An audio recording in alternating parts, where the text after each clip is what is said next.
राष्ट्रीय शौर्य पदकासाठी महाराष्ट्रातील 4 मुलांची निवड झाली आहे।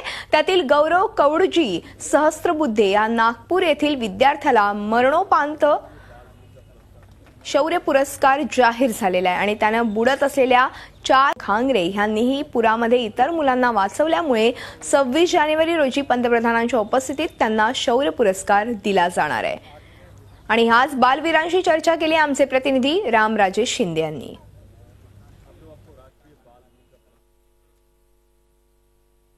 जानेवारीला दिले जाणार आहेत आणि यामधून महाराष्ट्रामधल्या 4 मुलांना राष्ट्रीय पुरस्कार मिळालेले आहेत आणि हे शौर्य पुरस्कार आहेत। निलेश भिल आपल्या सोबत आहे की ज्याला हा पुरस्कार दिला जाणार आहे आणि 26 जानेवारीला पंतप्रधान यांच्या उपस्थितीमध्ये हा पुरस्कार सोहळा पार पडला जाणार आहे। मोठं शौर्याचं काम केलेलं आहे निलेशनं। निलेश, अगोदर मला सांग की घटना काय घडली होती त्यावेळेस, म्हणजे की ज्यावेळेस तुला हे जे शौर्य पुरस्कार जे मिळालेला आहे त्या घटनेबद्दल सांग अगोदर। खूप बाया अंघोळी करत होत्या। बर, अच्छा, मग तर त्याला मला एक गोंधळ ऐकू आला, मुलगा पडला। मी ना विचार करता उडी घेतली। बर, आणि त्या पोरग्याची जान वाचली। त्यांच्या वाडी वडील सगळे पण होते, पण त्यांना पण नाही कुदले। त्याडी महाराज लोक सगळे होते पण त्या पण नाही कुदले, पण माझं निलेश कुदलं।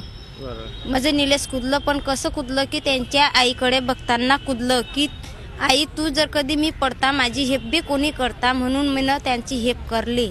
वैभव, मला एक सांग की अगोदर काय झालं होतं, त्या घटना काय घडली होती? मी आणि माझे मित्र नदीचा पूर आलता, तर माझे मित्र मी पाहायला गेलतो। तेव्हा माझ्या मित्राचा पाय घसरला। तेव्हा मी 2 माझे मित्र होते ते सगळे पडून गेले। मी 2 मिनिटाचा विचार केला का ह्या मीनं नाही काढलं तर हे मरून जाईल। मग मीनं उडी मारली आणि उसको बाहेर निघाला। मोहित, मला अगोदर सांग की काय घडली होती घटना? तू वाळकेश्वरचा राहणार आहेस, ही घटना कुठं घडली होती आणि कशा? तिला माहीत नव्हतं ना, करून वाळकेश्वर बालगंगामध्ये तलाव आहे तिथे एक मोठा, आणि तिथे लय पब्लिक डुबते मरते, असे लय पब्लिक आहे तिथे।